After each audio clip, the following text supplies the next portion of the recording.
What's going on, everybody? It's your buddy, it's your pal Spaz Phoenix, the YWC reality checking. You don't see my pretty sexy face, so you know I'm not alone.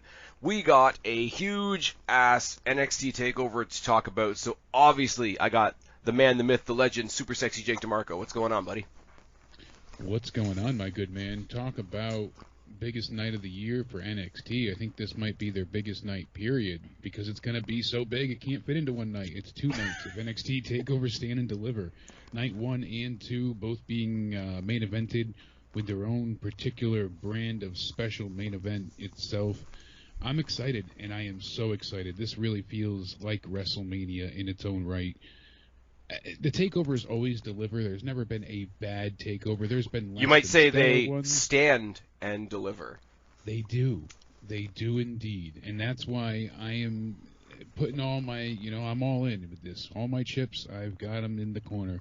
I'm ready to see this unfold, and I am excited for both of these nights, back to back. You know, the thing is, though, because I'm sort of a wrestling masochist, if this was in front of a crowd, or dare I say, I know I've been saying it for a long time, if you could give this a WrestleMania-sized arena, I am that crazy person that would say, throw this all on one night. Give me all of this all at once. But, realistically speaking, it is still going to be in the CWC. It is going to be at least partially fake audience. As I said to you... I mean, that's not crazy to say you would take, that all in one night, because besides knowing how much you swallow, but on the whole other factor, I mean, we know that WWE usually has 13 to 15 matches at a WrestleMania, so there's seemingly, 5 matches each night, so 10 matches would be a perfect fit. Well, the That's thing is 4 as well, hours. right, like, the part of the appeal, and I will say this, even though I never mind. It would be a shorter Mania than the last few. Yeah. I never mind a long pay-per-view, but I will say for a lot of people, the appeal of TakeOver is it's sort of a quick get-in, get-out thing, like you're done by 10 o'clock usually. And the formula typically was when there was only 3 titles, there was a match per title and 1 or 2 extra matches. And then they got a mid-card title, and it was like a match per title and 1 other title. And you had like a 5-6 maximum, and it was a nice... small, like, digestible chunk of wrestling pay-per-view content. It was shorter than Raw, realistically, if you think about it. And even though that's not a priority for me, I saw the value in it because it was sort of get in, get all the good shit, and get out. Yeah, and they left before they had a chance to overstay their welcome, before anything became into that mark territory. So that always worked. But this card, man, this card makes me throw that theory out the window.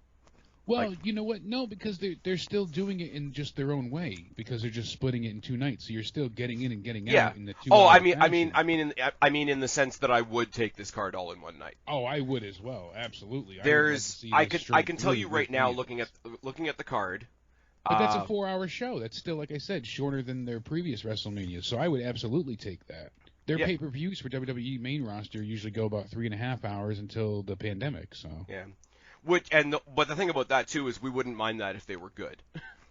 No, exactly. But we know, no matter what, there will be at least a single excellent match. Yeah. Now, we know there's going to be much more than that. But the guarantee is, no matter what, every night there's always one stellar, close to 5-star, perfect match. That's how NXT usually does. I mean, they always have that one... they usually have some great matches, but there's always that one standout, and I'm really thinking that Walter and Tommaso Ciampa is going to be the standout of night 1. Right. I think the only difference would be is, you know how we always talk about, like, oh, here's this one match that we wish could have made it onto the TakeOver, and it goes onto the following week's episode of NXT? Yeah. I think the only thing that would change with this card is I think you would get the gauntlet on the pre-show, and they may have pushed Kushida and Dunn to the following week's episode of NXT to let that be the main event of the next show. And I think the rest of it would be exactly as it is right now. Yeah, because it seemed like they, not hot-shotted, but they did push that through a little quick. Right. Well, the gauntlet thing, right? Because they went right into the 12-man last night to get to the 6. Because I think if it was a regular, like, single-night thing, the gauntlet would have been on the go-home show, and the Battle Royal that precursored it would have been the week before, and that would have been a 3-week story instead of a 2-week story. Yeah. I will say, though, coming off the gauntlet, we're going to get into the gauntlet first, only because I don't have that much to say. With the with the 6 people that went through to the final or to the actual gauntlet eliminator itself, I don't really care because I don't think Reed's going to win, and I would get 100% behind a Reed win. But I would get behind a Bronson Reed push as well, and that was kind of my thing. I look at it the way you do, Spaz, in that I see like, all right, gauntlet eliminator. Who do I want to see go up against Johnny, and how do I want to see this match play out? And there's really no one here that screams this guy. Besides, to me, Bronson Reed. Like, Cameron Grimes is fun, but I don't believe he's going to be, the North American champion. Dexter Lumis, right. I don't want to see him and Johnny anymore. No. LA Knight. The thing is, the 3 most interesting options from that 11-person, Battle Royal, because of the whole Roderick Strong situation. Yeah. The 3 most interesting people in there, just for me, just because of where my fandom lies, were Theory, because there's always a story to tell there. Kushida or Dunn. Theory is a turtle that doesn't know how to stand, which is fine. No. And Kushida, which was funny, but I mean, it was fun. I love how intentionally stupid he is. Strong wasn't in the match because he walked out. And Kushida versus Dunn, they eliminated each other early so that we could have this one extra match, which is going to be a fantastic match. I wish they would get rid of the Gauntlet Eliminator and say Kushida versus Dunn, winner gets a shot at Johnny. Honestly, that's what I would have rather have seen, and of course, that really would have been a stellar idea. Or triple threat match. Let's be real. Kushida versus Dunn versus Gargano would be fantastic. Yeah, you got the two heels, one face scenario exciting. There. So now I really wanted to see Theory win this initially, if you recall me mentioning that previously, because I thought the story with him and Johnny going head to head would just be so entertaining. Well, with the jokes that they were making, I know you didn't catch all of NXT, but they did. The two of them did mention the finger poke of doom. Oh, did they? Yeah, and he's like, okay. I don't even know why you're in this eliminator thing. And he's like, yeah, but have you ever heard of the finger? I did think it was great though. Because Gargano told him, stop mentioning things like the finger poke of doom, you're killing the business. I'm like, okay, that's a shot at AEW for sure, but let's keep a shot for shot score. I'm not going to go on a rant tonight about NXT moving to Tuesdays. That's going to be another topic for another time. But if we're going to talk about shot for shot, tit for tat, it's like 870 to 2. To 2, yeah, and the one was Sami Zayn just mentioning them. Exactly, that's it. So want to go through the 6? Is not even a real direct attack. It's kind of just like, you're not asking me good enough things. Why don't you ask me about AEW? Like, that's not a dig. Yeah. Anyway, so let's go through this quickly. Anyway, in the order that they are going to enter. Ruff and Swerve were eliminated at the same time, so they will be entering collectively as 1 and 2, I guess. Entrant number 3 is Reed. Entrant number 4 is Grimes. Entrant number 5 is Loomis. Entrant number 6 is LA Knight. And I wish... Here's the thing, though. It doesn't make sense because Gargano's a heel, but I wish I was way more in favor of LA Knight because he's like... That's what I'm saying. I just have no interest with him at this point. Like, it's not working. And the thing is, there's 2 baby faces in this match because you want to think Gargano's the heel. He's a comedy guy, but he's still a heel. So you want to think it's going to be a face, right? But there's 4 heels and 2 faces. You got Ruff in there and you got Reed in there. Ruff we've done to death. I like Ruff. Exactly. So that's a repeat. We've already seen that happen. We've seen the impossible become possible and all, and then Swerve obviously being the heel, but it's like, I'm not too much interested in that, and Bronson Reed is the only one that's the standout here. Here's where I'm careful as a fan. Like, if they did surprise me and decide to strap the rocket to Bronson Reed, I would love that. Yeah, I would. But I'm not in a. He's exciting. I'm not in a spot where I believe they're going to do. I think they're going to give him, like, you're going to stay at the bottom of the card. You're going to be really impressive at the bottom of the card, but you're still there for a while. And that sucks because he really is a big guy done right now. And the thing is, he balances being intense and fun. And let's be real. And he's very fluid and agile for his big size as well, which is kind of rare for someone of that stature. Yeah, I will say, like, we're gonna get into later matches, obviously, where NXT's gone a little bit main roster and tried to make everything intense and gritty and melodramatic, and I'm in for it, but I understand why people sometimes aren't. So for a guy like Reed, especially when they're playing him off to basically be Godzilla, I think they were calling him Ozzilla when he debuted. Yeah. To, Look at his entrance. I mean, he's Yeah. destroying the city. Oh yeah, but even before they did the new entrance, they had here's the big monster from Australia, and they just called him Ozzilla like as a nickname.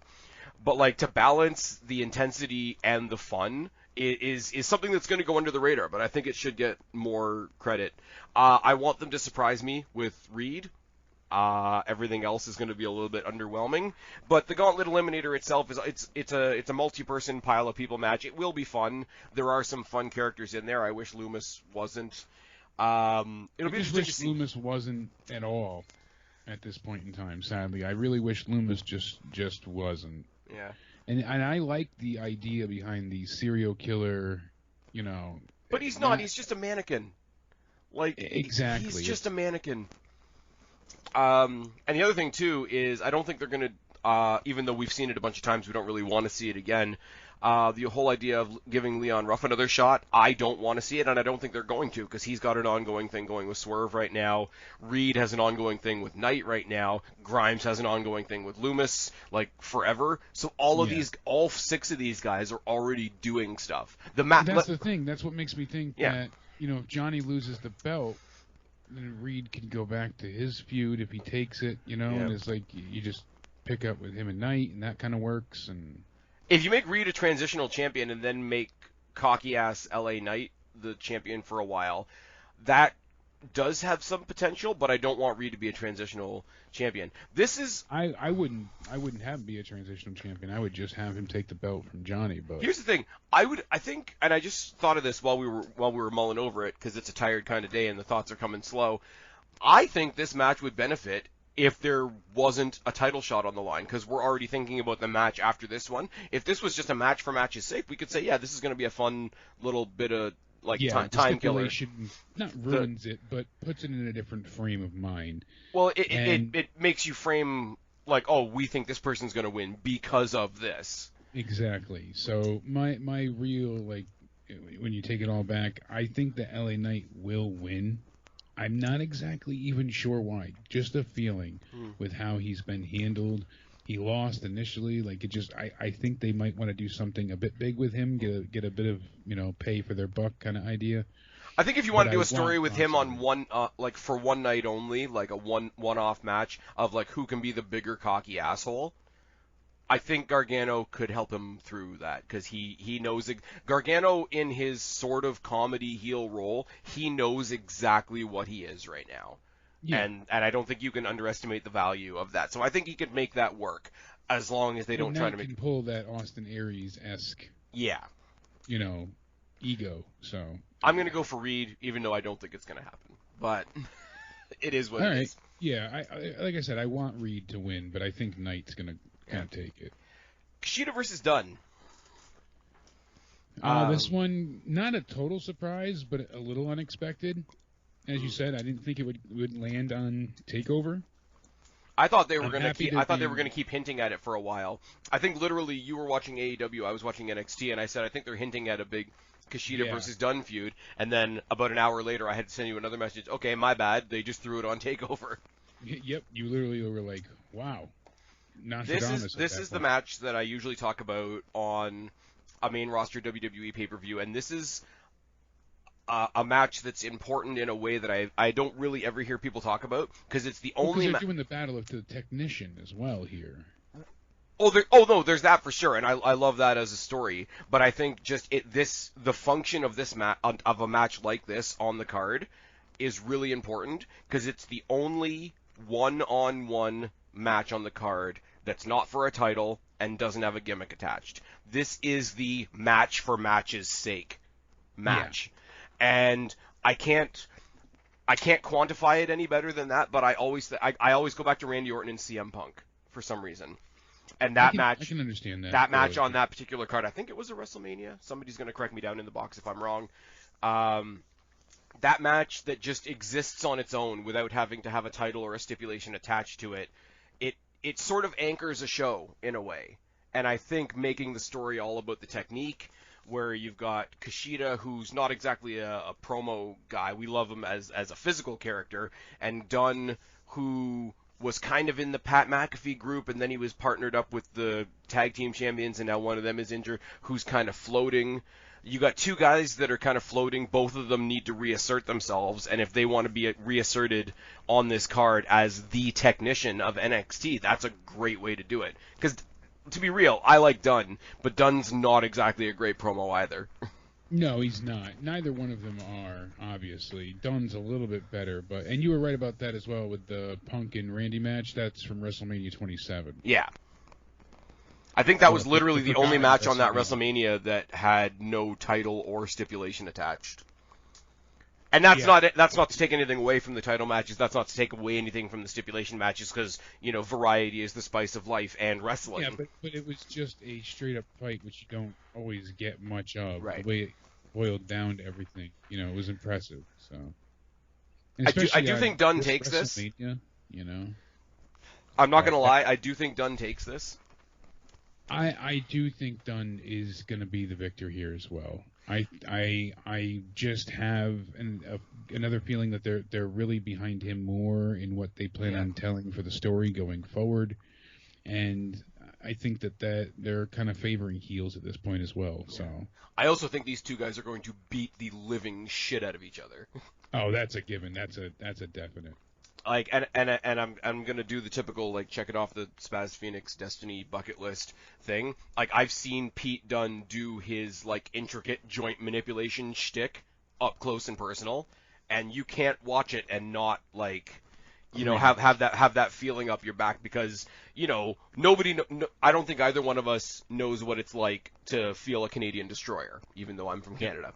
But we all know what it's like to jam our finger in something. Exactly. Like, there's a reality aspect to it. You can relate, and then once you have that, it's like when you're watching a horror movie. Like, breaking a finger is more identifiable than, like, having your leg cut off.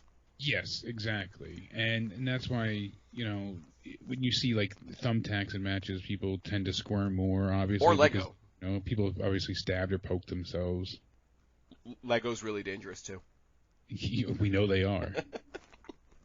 I would honestly rather land on thumbtacks than Legos. I think that's literally what every podcast I've heard since AEW last night has said. Mm-hmm. Only because it's a much wider thing to land on. Yes, and the thumbtacks, with the way the mask goes around it, and it just goes into your skin instead of, forming around it. Yeah. I wouldn't be surprised, honestly, if Dunn doesn't win this. I wouldn't be surprised if there's some kind of no contest, and later on down the line they go down the route of, like, say, a submission match. Because you've got the hoverboard lock versus all the different, like I say, manipulation things that Dunn does. Yeah, everything that Dunn can pull out of his many hats. It's funny, though, because of all the manipulation that Dunn does, like, all of his... doesn't usually win him matches. Yeah, I was going to say all of his quote-unquote finishers are high-impact maneuvers. So even though you would think that would be in his wheelhouse, to actually make that the focus of a match would still be a different test.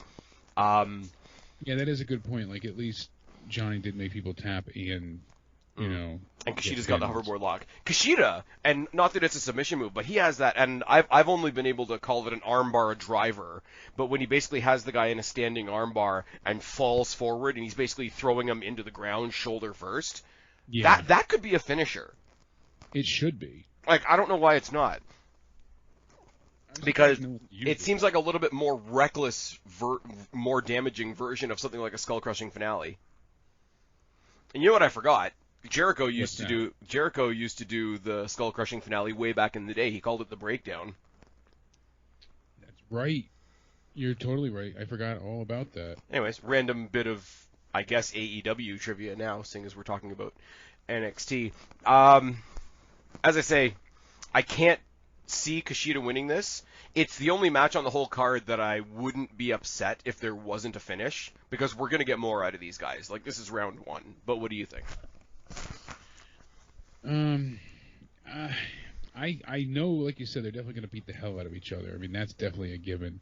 From there, I'm not too sure, honestly, and especially not seeing how they really got into this last night. I'm not all that confident, but I do think that this is not a one and done. I think they are going to continue fighting, but I think Pete Dunne wins here, and then we get a stipulation with the next match. Yeah. I think it's weird though because of where these two guys are positioned. Like say this is a feud that goes like 2 or 3 matches, right? If Dunne wins the feud, I can see him going on towards like trying to get the NXT title again. If Kushida wins this, I see him like going for the North American title. Like it should be more equal than that, but it's just it's where I see. And you know what? If both of these guys picked up those 2 respective titles sometime in the next year, I wouldn't have a problem with that either. I certainly wouldn't either. I do think a little bit of a spoiler for one of the matches later on. I do think somewhere down the line we're going to get Dunne versus Cross. Yeah, I think that will happen. And I don't think that'll be a babyface heel thing. I think that'll just be like who can kill the other guy. So they really are. They're going to need people to feed to Carrion to keep him looking strong. So can you imagine if they do another Worlds Collide? Because the last one was really, really good. It was stellar. If the champions are who we think they are going to be, Karrion Kross versus Walter. Or yeah, we're going to get that in a second. Actually, that's the next match. Speaking of 2 guys that are going to kick the absolute shit out of each other, Walter versus Ciampa was not a match that I ever knew I wanted until I saw the 2 of them standing in front of each other. Yes, I'm the same way because my favorite match last year, as I said, was Walter and Hilo. That is the most brutal, hardcore match that I've ever seen without weapons. And you know what? You know what the sad thing about that is?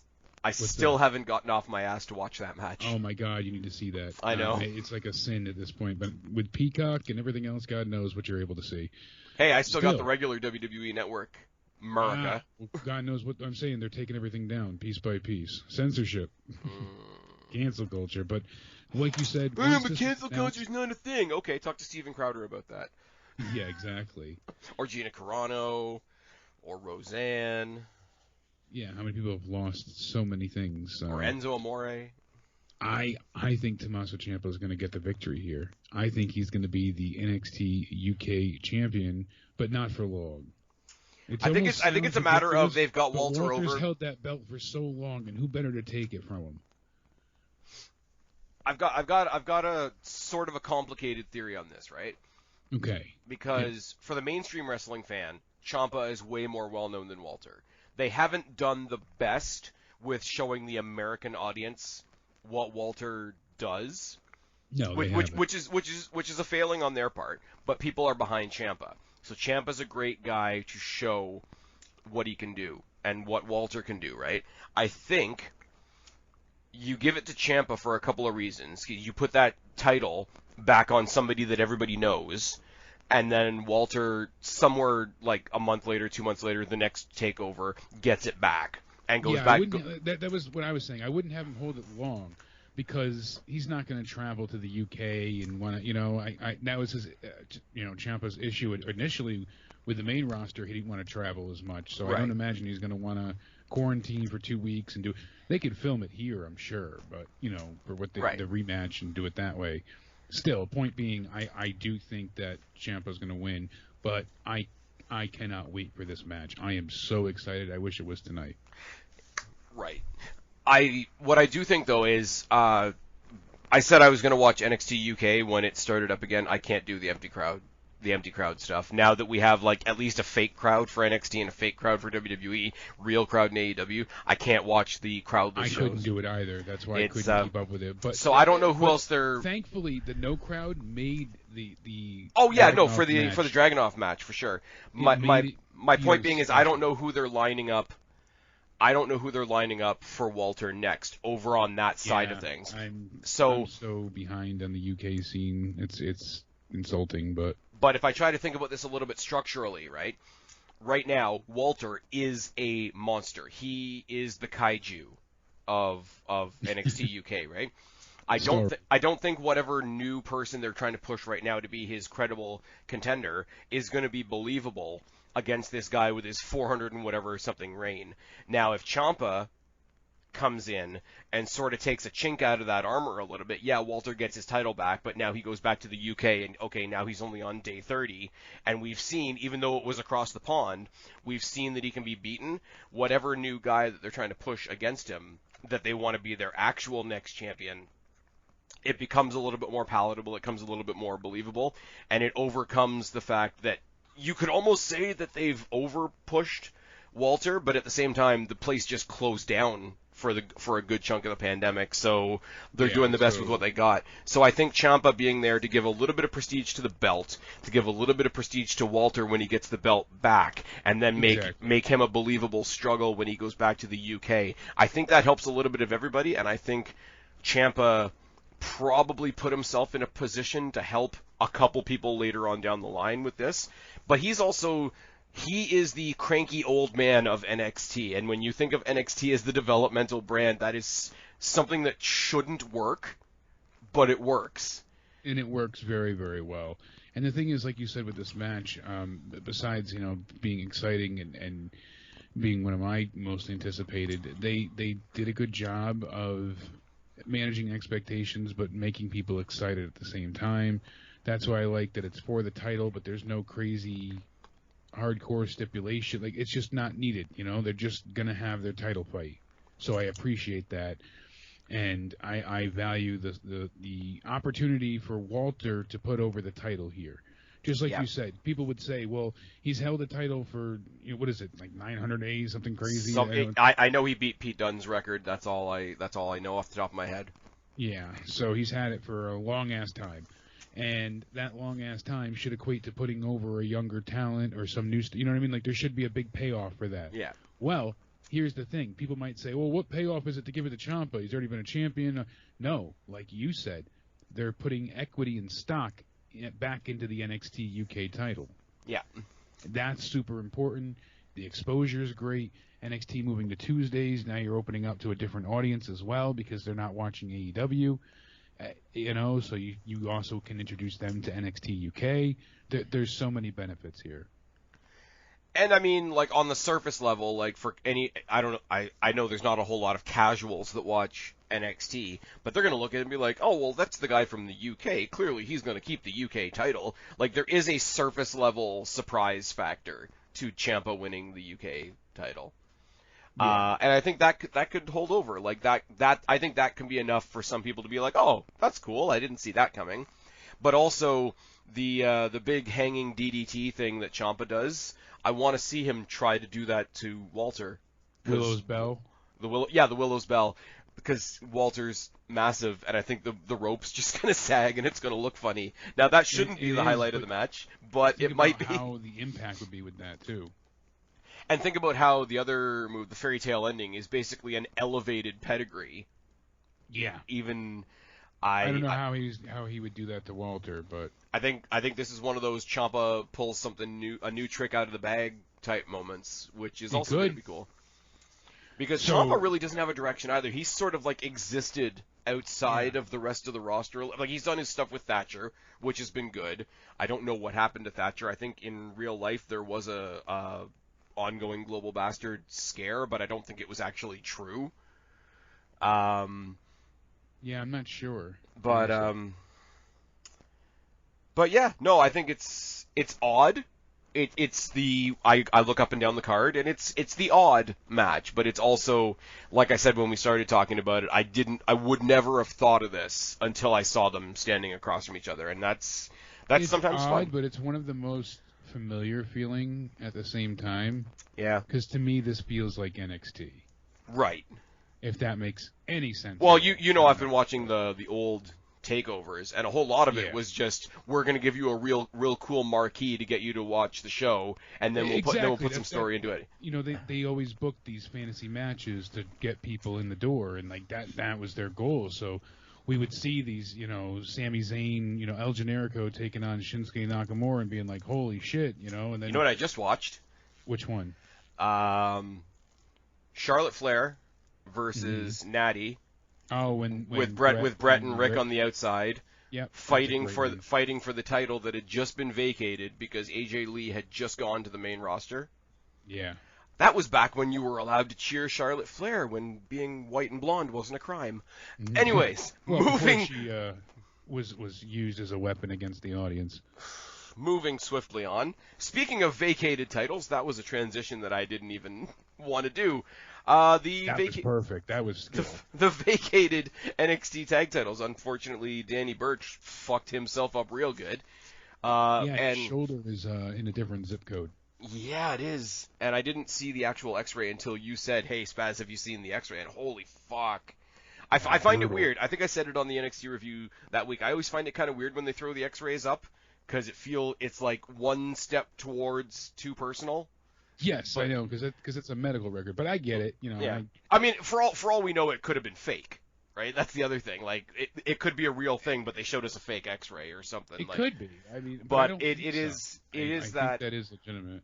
I think a lot of people give it credit because, like, hey, they're not just kayfabing us. They're not just saying, oh, he hurt his arm. They're actually telling us what he did, like a real sports show would. And I appreciate that, for sure. But I think the X-ray it's not too far, but it's not necessarily necessary, if that's not a redundant statement. But anyways, MSK versus the Grizzled Young Veterans versus Legado del Fantasma. I literally will be happy with any result here. I'm a bit different than you. The only one I wouldn't be thrilled with is the Grizzled Young Veterans. I'm not on board with them entirely. They just don't really do it for me at this point in time. They haven't captured any of the qualities and things that I like. Nothing that usually stands out to me. Like Legado del Fantasma have done some really great heel character work, and they've done some, had some outstanding matches and moments. MSK had a stellar introduction, and they've been on a real hot streak since coming in. They feel special. Grizzled Young Vets just feel like they're there to take the pin. I feel really bad for MSK because you got to believe that they were strapping a rocket on them from day one, and that it was going to be they debut, they win the Dusty, they get the titles, and we're on from there. And that's been sidetracked in more ways than one. Grizzled Young Veterans is one, I think it's a little bit different for me because when NXT UK first launched, I think they were one of the first couple of tag team champions over there.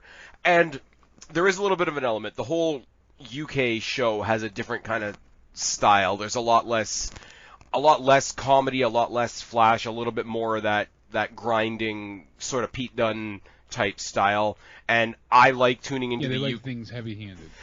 Yeah, that's a perfect way to put it. And I like tuning into that show knowing that it's going to be in that style. Now, take it from being a whole show to being the team that brings that element to NXT's more diverse tag team roster.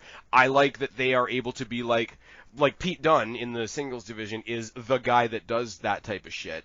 These guys in the tag team division being the team that does that kind of shit. Plus, we haven't even seen a sliver of it on main roster NXT, but again, watching the UK show, if they let Gibson off the rails a little bit, promo-wise, he's just such an asshole, and it's so good. And it's like, he's the guy that, like, over the course of beating you up, he's going to walk down the ramp telling you he's going to beat the shit out of you. While he's beating you up, he's going to say, look, I'm beating the shit out of you. And as he walks away, he's going to say, see, I beat the shit out of you.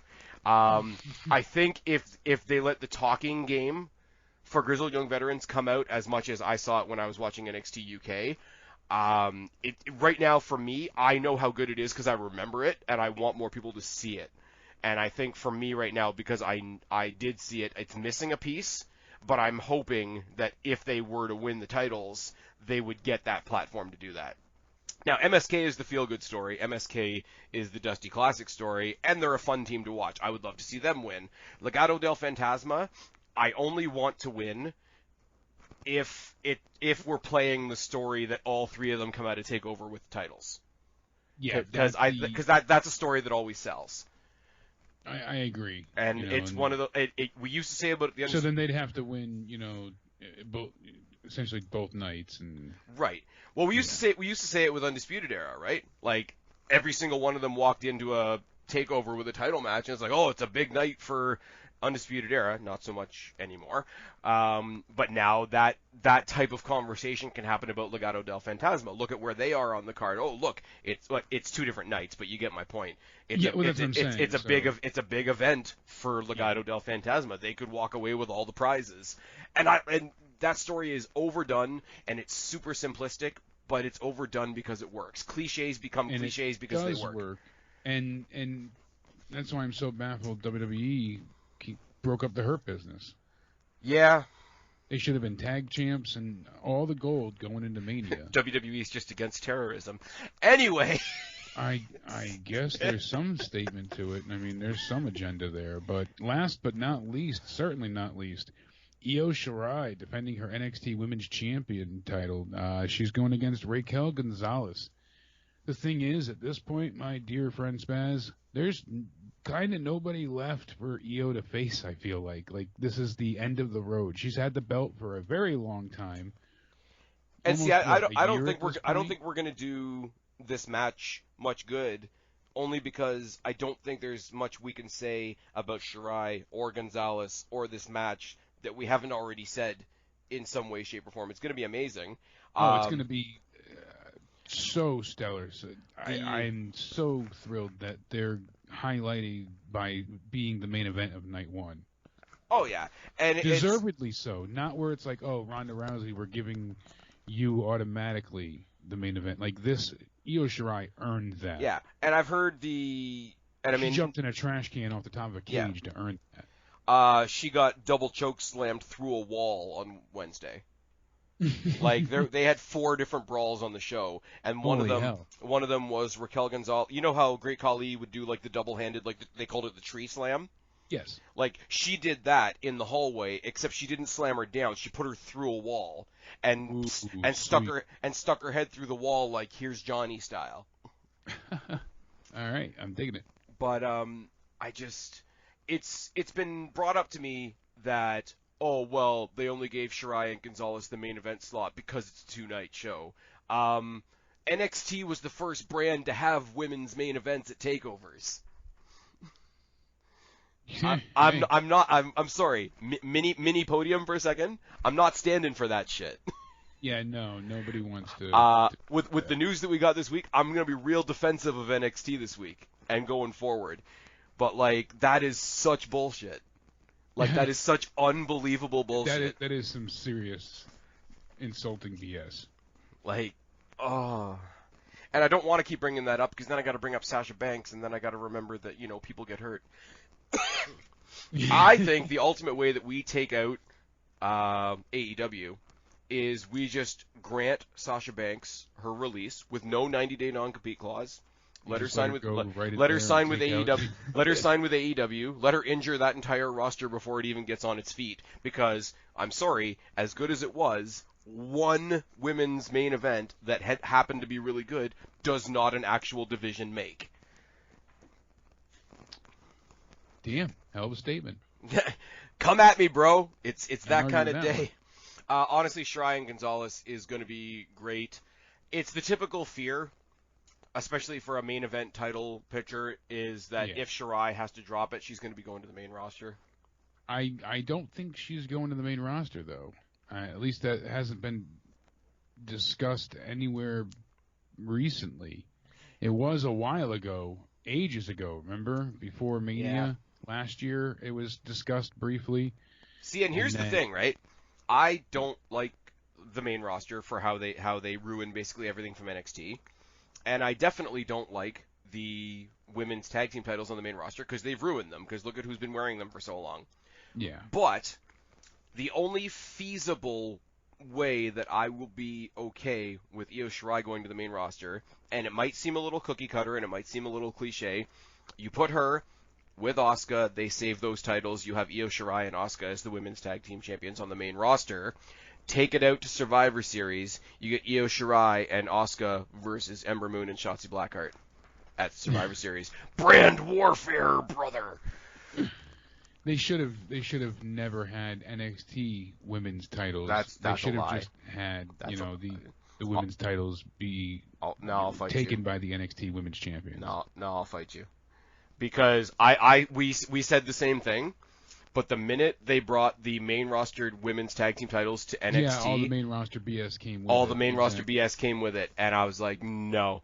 As soon as I see Adam Pearce come out there, and I was like, oh no, this brings this into NXT. I was like, no, fucking emergency break that shit. Get the fuck out.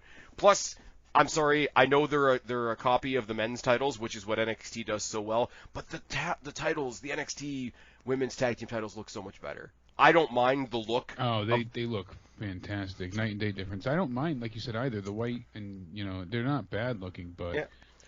I don't mind the main roster women's titles either. We've said this before. I think it's a neat design. I do love the fact that the men's and women's titles on NXT are mirror images of each other, because it's just a visual thing and it's just a surface level thing, but that level of equality is there, and I think it's really punctuated really well. And let's be real, the women's evolution happens on NXT and gets ruined on the main roster. It does. So, who did you say would win this? Yeah, predicting that Shirai is staying in NXT, I think she retains, and then we get some ridiculous, like, monster-friendly stipulation a little bit down the road. She just slammed her through that wall. I'm watching the recap now, and she really did. I mean, that wall, that was a Shockmaster wall explosion. Yeah, except this was intentional. Yeah, but that was, I mean, you see her on the other side. She went all the way through and through, and that was a hell of a, it's just drywall, but still, what a sell, yeah. Great amount of power. It broke nice and evenly. I've been hit with a panel of drywall. There's no such thing as just drywall. Well, yeah, it still hurts. Yeah. I'm saying it breaks easy, Yeah. But yeah, I think we're gonna see her lose the title finally. I think that EO is gonna drop the belt. Raquel Gonzalez picks it up here. So that's my prediction. Yeah. Where I if she's staying, I think she retains and then loses it next time. Which does make sense, but with this being their Mania, I feel like they're trying to put over Raquel. Yeah. Where I said Kushida and Dunn is the one match that I wouldn't mind ending in sort of a no contest. This match I could see ending in a no contest, and I will groan, especially with it being the main event. I don't think they would do a no con on the main event. No, but NXT that's not their style usually. It's really not, but with somebody who's as popular as Shirai and somebody who's as on the rise as Gonzalez, it's the unstoppable force, immovable object, and if they can't work out that equation in their own head, maybe they'll look for an out. I don't want that to be the thing. I don't think it'll be the thing, but it makes me nervous. I think because they could do something where Raquel cheats to win. Yeah. Actually, you know what? I don't think they will. Only because they're playing her off as a monster, and that's the thing, though, because that would diminish her monster ability. appeal. Yeah, what they're trying to put over her power. So that's the opposite of what they. Yeah, so that's why I really don't. I'm talking it out with you. I mean, it doesn't sound like the worst idea to get them to have. The only other thing I could see that would be the only sort of bullshit ending that I would be okay with is Dakota Kai tries to help and ends up fucking over Gonzalez, and that causes them to break. So you have a momentary side story of Raquel has a match with Dakota Kai and fucks her up, and comes back to Shirai and was like, there, I just fucked up my best friend for getting in my way.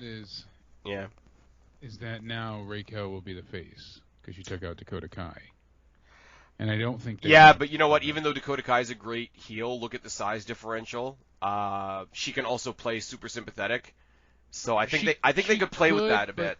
I think it would just be too much of a risk personally because they don't want to. If they want to keep EO face and really have her stay over Raquel and make it be a real big upset. That's true. I think that they would have to stay away from that, but. Yeah. I would love to see it be as cut and dry as I think Gonzalez has been the one getting the push, and I think this is the capping moment. I don't know. There's just something about it that makes me think it's not going to be that predictable. Because we've been there before. We've felt like this with EO before. We're like, oh, her time's up, and then she keeps on, take another licking and keep on ticking. The last time where all the pieces fell in place just perfectly and we went into a match, and we knew exactly what was going to happen, and we were all happy about what was going to happen, and then we just watched it happen. 2019, that December 18th episode of NXT that went up against some weird special that AEW did when Ripley won it off Baszler. Yeah. Like, that was so... Like, and it wasn't even a pay-per-view.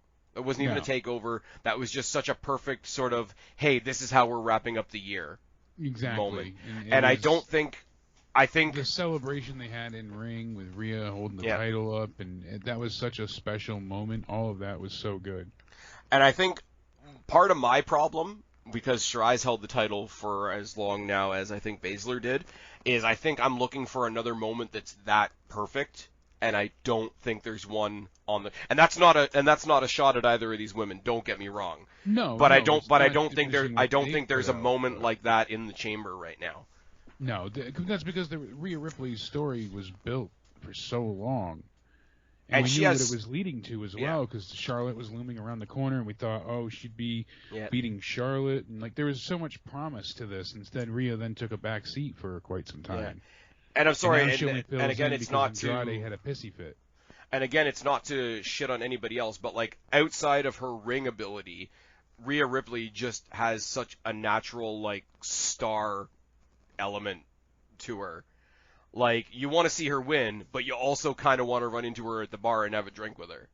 Yeah, Like she that- just has that type of personality. Yeah. Anyways, the match is going to be good regardless. I'm sort of giving a muddy answer on my prediction, but I don't know. 'Cause like I say, it's to just me, a tough one. to me, the looming thing is the idea that if Shirai loses that title, then NXT loses Shirai, and I think part of it is I don't want to think about that. I don't think they have to lose her if she loses the title. But, I don't think that's set in stone. well, we got somebody new coming in, so it might be one in, one out It could be. You with never know. Taya Taya Valkyrie, Yep. who is getting a new name apparently, and it's like Frankie LaRue or LaRoe or Monroe or something like that. But there was the dog that ran. There was the dog that ran all over the NXT set for 2 hours on NXT, and I thought I was on drugs for a second, and it's fine. We don't need to talk about that. Switching over to night 2, again, I think we're going to kind of skip over this because we've already kind of talked about what a mess it is. Gargano versus whoever wins the gauntlet. Yeah, we covered the possibilities there. Yeah, unless, I'm going to reiterate it one more time just for myself, unless they surprise me and give me what I want and put the rocket on Bronson Reed, Gargano's walking out of TakeOver with his title. Yeah, that's the only person that he faces that I feel has a shot to take the belt. Unless they try and do something like really bizarrely surprising and have LA Knight win it. I was going to say, unless they have a heel that tries to out-heel Gargano, which can be done. It's just, I don't know if LA Knight's in that position yet. Oh, no, I wouldn't say it for him. I'm just saying, in general, to have, like, two people out-heel each other. My example has always been, like, you would never complain about peak Ric Flair versus peak Eddie Guerrero, right? Yeah, no. So heel versus heel can be done. But I think... Yeah, we've had it work, but... But here's the thing, though. Jake, I'm going to give you a little bit of a spoiler here. Gargano's going to leave with his title, and when TakeOver is over, it's still going to be the only title in the way because my girl Shotzi and Ember Moon are going to retain the beautiful NXT Women's Tag Team Championships against Candice LeRae and Indy Hartwell. The match is going to be fantastic. I really do want something good for Candice LeRae soon because she's been in that roster and doing way too much good shit for way too long to not have something. But I'm sorry. That's kind of why I feel like I'm sorry. I'm going to be selfish on this one. My girl, they're having way too much fun. And obviously NXT is went out and got the new gimmicked up tank and the whole bit. Yeah, and they're doing it together, and so I don't actually see them losing the titles yet. I mean, they just got them. It's way too soon for them to drop them. Obviously, I say that after the initial champions had the belt for like an hour. But realistically, that was all on the same night, and that was the introduction of the belts, and I get what they were doing with that. The story was already supposed to be in motion, so they just kind of hit fast forward.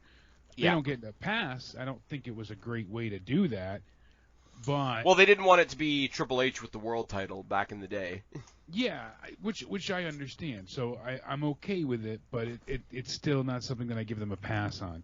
No. Granted, because I would give AEW shit for it as well. So I almost can see Candice deserving this. I mean, same thing with Indy. Yeah. She's done a lot, but they're having so much fun on both sides with the way being able to do all these crazy vignettes and promos, and soon enough they're going to get out of the Thunderdome stuff. So I think that they're not going to have them get the titles yet, because they could still have them do the comedy and vignette recorded, stuff in that nature, all the pre-recorded things, because when they get back to being in front of fans again, that's when they'll want Candice to have the belt.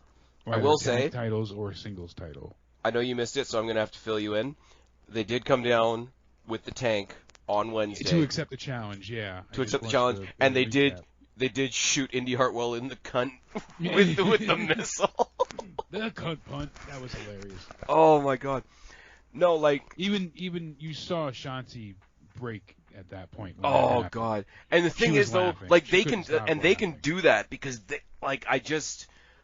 they're such an endearing team, and there is such the combination, like it's the perfect combination, because Ember and Shotzi are not in the same place in their career. Like Ember went through her NXT run, had a pretty strong women's championship run, had that transition to the main roster, and has come back. Like sort of like I said again, sort of like a mini Balor story, right? Yeah. Shotzi is a little bit later to the game as far as being in NXT. She's still relatively new. She hasn't reached those heights, so she's on the incline, and Ember is sort of looking back fondly, and I think they've kind of met in the middle, and I think that's part of what makes their dynamic so good, because they're not playing it off like the cliche, like, oh, I'm the senior, we'll do like a teacher-student thing. Like, they're just like, yo, let's chill, let's do this could be really fun. And because for a while there, especially when we were getting towards what's it called, when we were getting towards War Games, I thought they were. I'm like, where are you going? I thought they were gonna make a tag team out of Shotzi and Rhea Ripley, which would have also worked. I would have loved that too. But these two work even better. And I would. Out of who? Shotzi and who? Rhea? And Rhea Ripley. Yeah, that would have been interesting too. The metal kind of goth. Not only that, but you get those the teams that are like somebody that's a little bit more rambunctious, a little bit more energetic, and then you got the powerhouse that backs them up. The Shawn Diesel, the JTD and Chad, and Homicide and Hernandez. It would be different, but these two have blended their gimmicks so perfectly, and there's intent. I guess that's why I like it, because a lot of teams get thrown together, but like with their team, it looks like there's some actual intent and enthusiasm in the team gimmick, and we don't always get that. So I think that's obviously just throw that in on top of my actual like admitted bias towards these two women. And once again, I got to double back on that's no dig at Candice LeRae. She deserves something amazing. Indy Hartwell is great in the ring as well. She plays like they do have the teacher-student thing going on, and that's another great way that these two teams sort of like mash up against each other. But I think we're going to get a situation later on down the line where Indy helps Candice get the actual title rather than them getting the tag titles. But that I could be very wrong, because right now you've got. But it makes sense. I mean, Austin Theory is sort of just backing up Gargano in his singles title run, whereas they could very easily be tag team champions as well. I will say the way they presented the NXT Women's Tag Titles was shitty, but I'm going to go back one step farther to they shouldn't have made the Women's Dusty Classic for a number one contenders shot at the mainstream titles. They should have done what they did at the Cruiserweight Classic. They just should have done the Dusty Cup and brought out the belts at the end as, oh yeah, by the way, you're now the champions, congratulations, like they did with TJP in the Cruiserweight Classic, and skipped the whole. Because that was a blessing and a curse too, having the mainstream champions back on NXT. Because everybody wants to see Shayna Baszler back in NXT, but they don't want to see Nia Jax, for fuck's sake. No, they really don't. No one does. For the love of God, no one does. The fact that Shayna Baszler is standing up to Rhea Ripley on the main roster and trying to like act not impressed by her when basically Rhea Ripley was the one that beat her for the title and kicked her out of NXT. I know, that killed me on Monday. That's why I said nothing they did made sense. And here NXT has multiple women's matches last night alone. Then they have multiple women's matches heading into, the actual pay-per-view. And then what do we get? Not pay-per-view, but essentially the pay-per-view, the Takeover. Yeah. And what do we get through all of, both main roster WWE? Nothing. The tag titles aren't even being used hardly ever, and they were forgotten about. And then on top of it, most of the women, the feuds have just been pushed aside. The whole thing just feels ridiculous for the women. So that's why I'm thankful we have these good moments in NXT. That's the one thing that's the only real thing I'm happy about, and I think I said this on my review last night. The only good thing about NXT moving to Tuesdays is we'll be watching NXT with Monday Night Raw still fresh in our brains, and by that comparison, everything's going to look awesome. Yes. I did just think of something, though, because we're talking about, like, the other teams, like, lower down the card and whatever. I would be okay with Candice and Indy winning if they then immediately went into a feud with Catanzaro and Carter that ended in a ladder match. Yes. Sign me up for that. Give me... Okay. Never mind the other three. Just give me Casey Catanzaro versus anybody in a ladder match. Yeah, I'm down for that as well, too. Ricochet is a lucky man. Anyways, transitions ahoy. Speaking of ladder matches, NXT unification match for the undisputed, and this is their words on the website, for the undisputed NXT Cruiserweight Championship. Ladder match between Escobar and Devlin. Yeah, Jordan, the rightful champ, held on to his title, but then the pandemic happened, couldn't compete. Santos becomes the interim champion, after some fantastic Phantasma work and some kidnappings and whatnot. Almost but we'll phantasmic. forget about that. Hey, it's tired in here. And then we go ahead and, we finally get the clash that we weren't sure we'd get, or at least not, for a while, if at all. And I'm so happy we're getting this match. I think Escobar wins. I could see Escobar winning here, and I know we kind of shit the bed a little bit when it came to the tag match because we're happy with, you were happy with either of the three. Yep. But if Phantasma, like you said, has all the gold, I think that really, it's tried and true because, as you mentioned, it works, but it would be exciting. Yeah. I think, especially with the because tag they've match, been on there's such three a different dominant stories to streak. tell. With the tag match, there was three different stories to tell, because MSK is the feel-good story. Yes. Grizzled Young Vets is the we won because we killed everybody story. And Legado del Fantasma, whether you believe what they're saying or not, they feel like they're doing something for a higher purpose, like they're trying to preserve the Lucha Libre way, for lack of a better term. So that they're high on their own bullshit, and that their success and will then drive on their leader and stuff. Is basically how, what I think is you get more out of, like, for MSK, if they win here, you get that one feel-good moment, but I think you can really build it up to an intense, like, big reaction if they don't win this one, but they come super close. Yeah. And then we also now see Escobar win, and now they're so it leads to MSK and Legado having a feud, and MSK eventually gets the belts from them. That would be the plan. But at least then they could chase them a little bit more and go after them, because MSK didn't really get a chance to chase for the titles at all. Can you imagine, and I know I'm throwing a lot of ladder matches around here, can you imagine, like, Grizzled Young Veterans are taken out one way or another, and we play it that, like, Legado won, but MSK came super close, and that's the story going forward. Can you imagine MSK versus Legado del Fantasma in a TLC match? Exactly. I mean, think about how much we could get out of, and that's your feel-good moment. And they get the chase after the belt, and they get screwed in a normal match, so that's how they lead to the TLC match or the ladder match, or whatever the crazy stuff. Yeah. But that's what would be great. The other thing with Legado del Fantasma, and I think they've fixed it recently in the past couple of weeks, but I think also if you gave the win to Wilde and Mendoza, you help them out of a situation that MSK and Grizzled Young Veterans aren't in. It would be nice for them to have something that points them out as, like, look, we're not just, Santos's backup. Like, we do have our own aspirations this would elevate as well. them. Like MSK obviously has their own goals. Grizzled Young Veterans obviously have, like, their own goals and achievements and whatever. the one thing about being in a faction is you run the risk of like, okay, we're all here for the success of that guy, and if you can punctuate the Genettis. you don't want to have two Genettis is the case, and I don't think that they're in any risk of that right now, but it would be a nice thing to just reinforce that, only because it's not something that a tag team that's just a tag team has to worry about. Like, if you're just a tag team on your own, like, there's no third shadow, for lack of a better term. Yeah. And Raul it could be a standout. Mendoza, I do like him a lot. And I mean, I think Wild is good too. But I said it before. Like, I was really bummed when they brought him in, and like they just didn't do some DJZ shit, because I am a mark for like that era of TNA. Yeah. When it was like DJZ and Robbie E. I'm thankful we didn't get that, but it could have been fun for a little bit, and then he could have had his own like broken mat moment and just like, fuck this, fuck the gimmicks, fuck making the fans smile, I'm gonna go like kill somebody, and then he beats somebody with the light up helmet or something. I don't know. There could have been something there, but no, instead he was just kidnapped in the parking lot of Full Sail because it's the most dangerous place on the planet.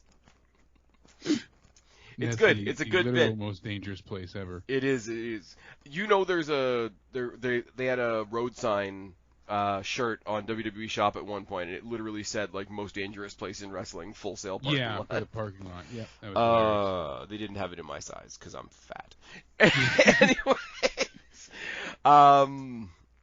I honestly, only because the way the world is kept him off TV for so long, I wouldn't mind Devlin winning this. Honestly, I really wouldn't. Because this is another match where I'm with you, Bud. I'm like, damn, I don't really care who wins. I just want to be entertained. There's only very few matches here that I have like a real desired winner. Right. Or a winner where it's kind of obvious. Exactly. Either like the next one we're going to talk about in a second.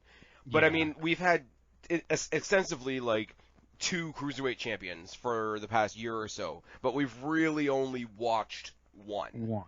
And I don't necessarily mean that chance to shine, but he at least had his namesake there with the belt, thankfully. Yeah. And it's not the fact that, Devlin didn't get a chance for a while, so Escobar, we're going to push you to the background, but like, Devlin deserves whatever platform he would have gotten before losing it, whenever he would have lost it if there wasn't COVID.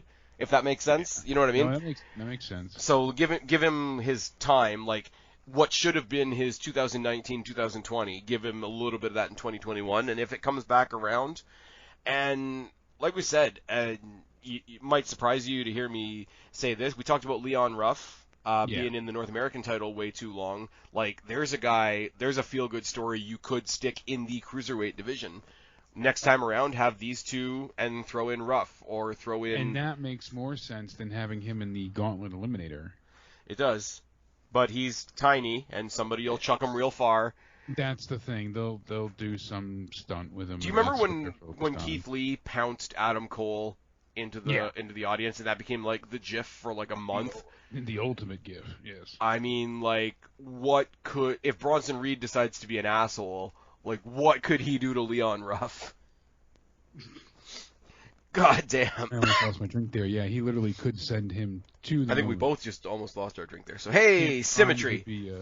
Cameron Grimes would be proud of that one.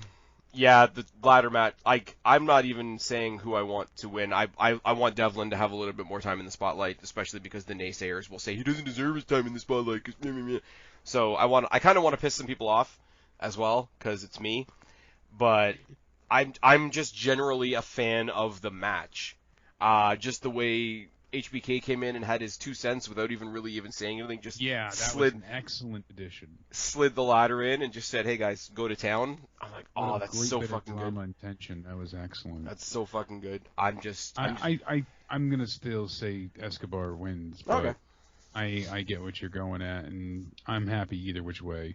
Next match, on the other hand... I really do hope that whatever happens in the tag match on night 1 somehow eliminates Legado del Fantasma, because as much as Escobar's heel shtick is that he is part of a faction and he does have help and it is a no DQ match, I would love this to be just between the two of them because they're both heels. Too. Yeah, because they're both heels, so they're on. It's not like one of them's a babyface, so okay, let's play up the heel thing. Like they're on an even plateau because they're both heels. That's why I thought that they wouldn't get involved because they're both heels. Actually, yeah. I know that sounds crazy, but it's almost like he's got something to prove. So both being the champion, I don't think. Or Legado del Fantasma win, they try to get involved, and the other two teams from the night before come and take them out because they're pissed. You have that little moment of like momentary interference, but then the people that are pissed off from the night before come and take you out. So you have that little, he does have help because he is an asshole, but hey, the help is gone, and he's taken out by even more assholes in Grizzled Young Veterans. Yeah, it's not actually working. So yeah, but hey, good work. It's all good. They all come down with their belts, and then they have to fuck off. There you go. That's the thing. Because Escobar and Devlin are both champions, if Wilde and Mendoza are the tag champions by night 2, at least for one night, even if he loses, all 3 members of Legado del Fantasma get to walk out on a takeover stage with belts. So maybe that's your moment right there. Anyways, and that's a moment in its own right, and that works. So speaking of titles, yeah, we've got the match that's been a long time coming. The main event for night 2, although I don't know if it's really the main event. I don't think it's going to be. That's why I've ordered them the way that I have. But yeah, we've got Finn Balor taking on Karrion Kross. This is advertised originally as the main event of night 2, but as you said, they are now advertised as co-main events. So WWE WrestleMania style. Oh, we have 4 main events. Eat a dick. Moving on. I think Kross just is going to get his title back. He wasn't supposed to lose it. He wasn't supposed to get injured. He was supposed to have a better match with Keith Lee. This is going to be that defining match for him, in Balor getting destroyed, but looking strong in his own right doing so. Like, Balor is going to be able to put in some offense, but it's going to be still a pretty bad ass beating, I think, and Kross will look very dominant. Yeah, it is. It's always a fun story to say that somebody won a title twice without losing it. Because that's literally what happened. I've got the fear, again, we talked about this in the women's match, because WrestleMania is 2 nights later, and The Fiend has a match, and Finn Balor has unfinished business with The Fiend. I feel like if Balor loses here, the main roster might want him back now that NXT has fixed him. I hope not. I think he's just too valuable for NXT at this point. Right, but which does Vince care more about, though? No, I know that, but I don't think that they're, not just with the value, but I don't think he offers much to what they're doing with the main roster right now. I would say I would be okay with the Fiend story because, I mean, obviously there's a whole thing where we haven't seen Demon Balor in 2 years plus, and there's so much more to it. But Jake, you're forgetting one thing. What's that? You're forgetting my biases. I was there in the arena for the debut of the Fiend when don't forget when Fiend quote unquote snapped Balor's neck. Yes. So, as much as for one night only, for that ultimate revenge to be like whatever the Firefly Funhouse thing ends up being between the crispy Fiend and Randy Orton. So Alexa Bliss cheats and gets involved and maybe gets the Jester's hammer out, and Randy's down for the count mid-match to have the Demon entrance at WrestleMania. He comes in, fucks up the Fiend, and fucks off, and shows back up on NXT on Tuesday, but just gives him like a monster-to-monster receipt. And if that was all it was, and it wasn't an actual return to the main roster for Finn Balor, but a one-off, like, we're going to just close up that loop of the story, that would be awesome. Would be awesome, but Vince would never do it just because he would say, I wouldn't want to advertise a match I'm not going to have, because people would wait for the match again. Oh, but come on, then we get Crispy Fiend on NXT. Crispy Fiend in the CWC. Alexa Bliss can come back and she can actually get the women's title she was never properly given a shot for because she was ruined by Blake and Murphy. Moving on. And then last but not least, the real main event, Adam Cole, Kyle O'Reilly. Oh, put this in a drug and put it in my veins. I want it. I can't wait to see Put this in a drug. Jake, This is my drug. You got 2 needles in front of you. One of them is the COVID vaccine. Never mind. One of them's NXT. One of them is Cole versus O'Reilly in an unsanctioned match. Give me that. Yeah, because it's unsanctioned, that's what makes me think it will not be the official main event, but it will end the night on night 2. You might even say it's the lights out match. No. I swear to God, Jake, I swear. And if they said that, people would say they're shitting or they're copying AEW, but that's something that's been done for decades in wrestling. I swear to God, though, if this is the main event. Yes. And because obviously unsanctioned means they can go anywhere, they can do anything. If they blow something up in this match, I said, watch them go ahead and really, holy crap, let's show you what Pyro's supposed to look like. I said that would be hilarious. just bring out like a little, what do you call it, the little boards that they have conveniently under the ring that are wrapped in barbed wire and whatever. Yeah. Just have like a little firework under one of them. As long as the firework goes off, we're good. And the funny thing is, I'm taking that dig at AEW mostly because it's deserved, but like it also does detract from the fact that this is going to be a great match. Like this is going to be for the breakup of the Undisputed Era what One Final Beat was for the breakup of DIY. Yeah. And I don't think I've ever directly asked you, but I absolutely loved One Final Beat. I liked it as well. A lot of people crap on, it's really melodramatic. I'm like, yeah, it's a dramatic situation. Like, drama when it's... That was the whole point of everything they went through. Yeah. And all the little callbacks to all the different things and whatever. Like, now, obviously, this isn't going to be like a cinematic match, but this match is that. And this is where I want to get your thoughts. And like I say, it's going to be kind of awkward because my comments are mostly based on last night.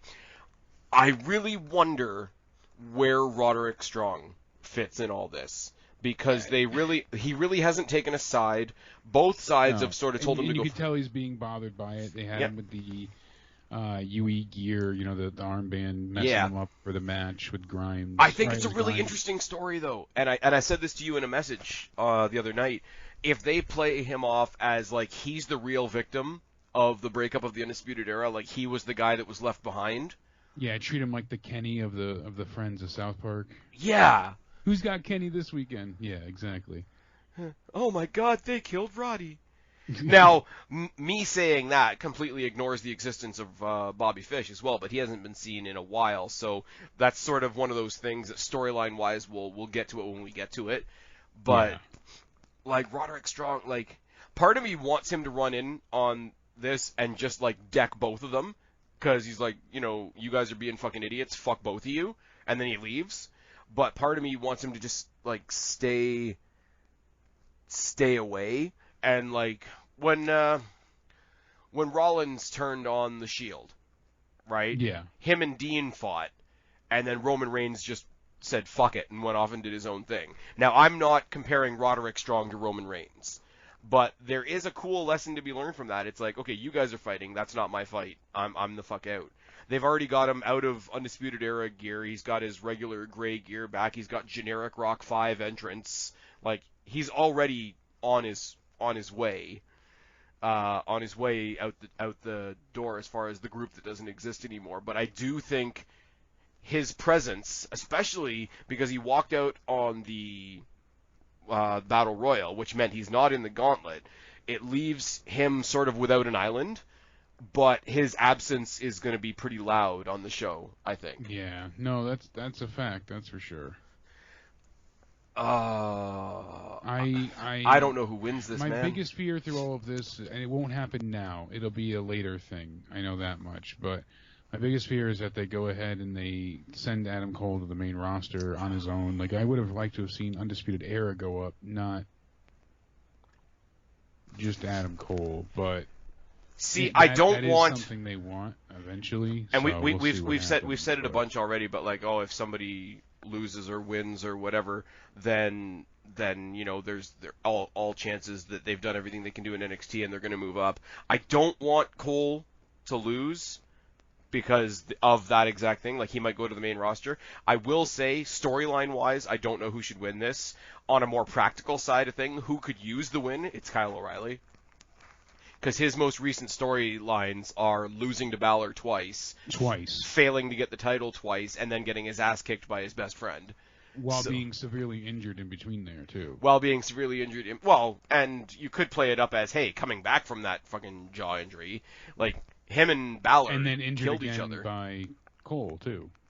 Now, I forgot about that. I will say, if O'Reilly wins and Cole, unfortunately, goes on to blue or red pastures, that does open up the possibility of O'Reilly versus Cross, which is a tasty match. That was something that I'm excited. The potentials are there. That's for certain. Yeah.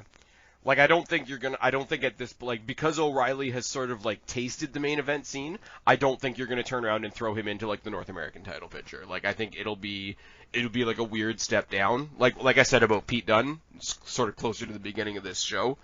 Yeah. I think it would be sort of a weird step. Like, Dunne carried the other brand on his back before Walter came along, right? So he's not going to go for the North American title now. And I think the same thing now with O'Reilly. O'Reilly didn't win the title, but he was presented as a level playing field person to Cole and Balor, who are two of the four horsemen of NXT.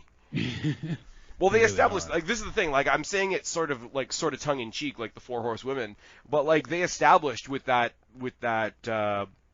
Iron Man Fatal 4-Way last year that everybody hated and I loved, the Gargano, Ciampa, Balor, Cole. Like, they established, what did I say last year? I said it was the four pillars of NXT, and they absolutely are. So they absolutely are, and I don't know why, I thought that was good. I mean, it wasn't. Nobody liked the ending. Great, the ending was a bit, because I know what they were getting into. Like, it was match to build a match, and I know why that frustrates some people. But especially in an Iron Man match, the last 3 seconds that it took to make that pinfall do not erase the last hour that those four guys worked. Yeah, that was always my point.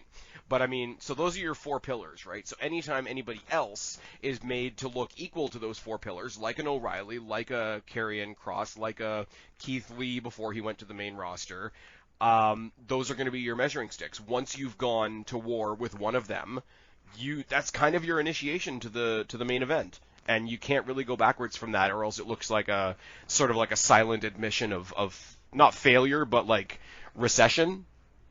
Is that a good way to put it? No, that makes sense. But yeah, no, potentially if we lose Cole, but we get O'Reilly versus Cross, that's another match where just two people are going to kill each other. But yeah, no, I think we talked the hell out of this card and we finished it off with time to spare, which is kind of cool. You actually get to breathe before you go and do Joe's show.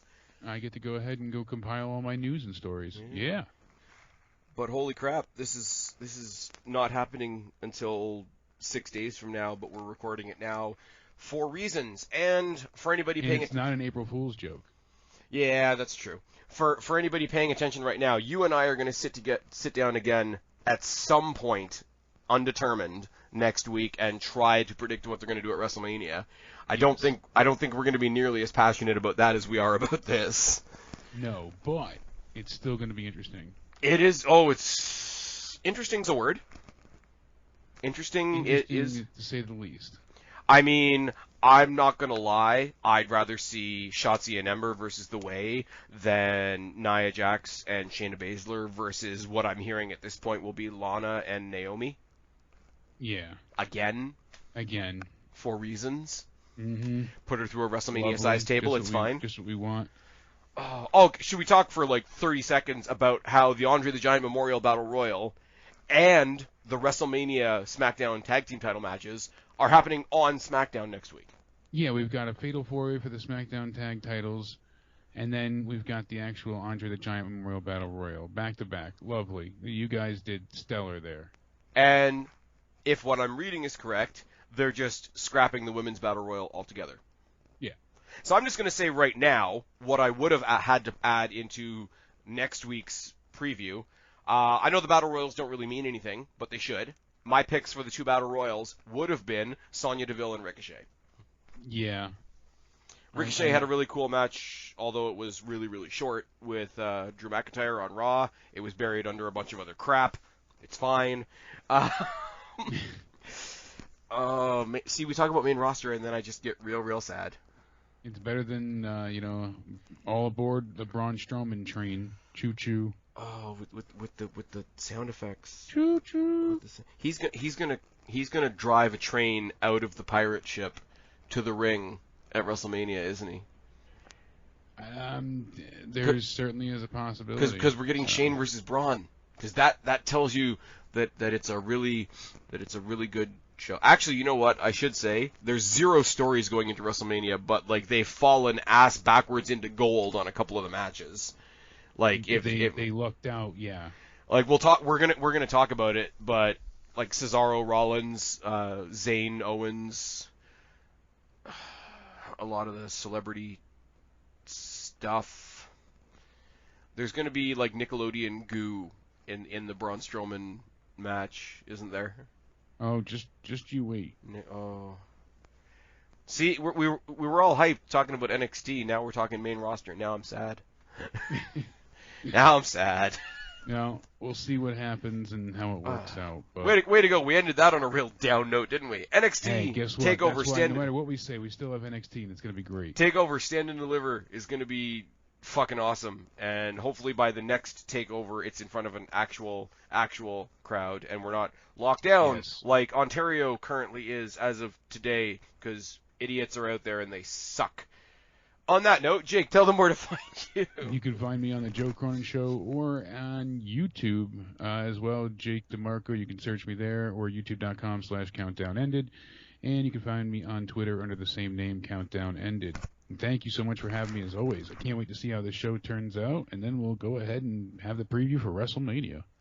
All right, and you guys know where to find me, or you wouldn't be here. I've been Spaz. He's been Jake. We are your NXT Takeover Stand and Deliver reality check. Subscribe up there. Talk down there. Start a conversation. Keep all these conversations going. Don't be a stranger. I'll talk to each and every last one of you later. But for right now, me and the man, the myth, the legend, Super Sexy Jake DeMarco are tagging out. Bye, guys.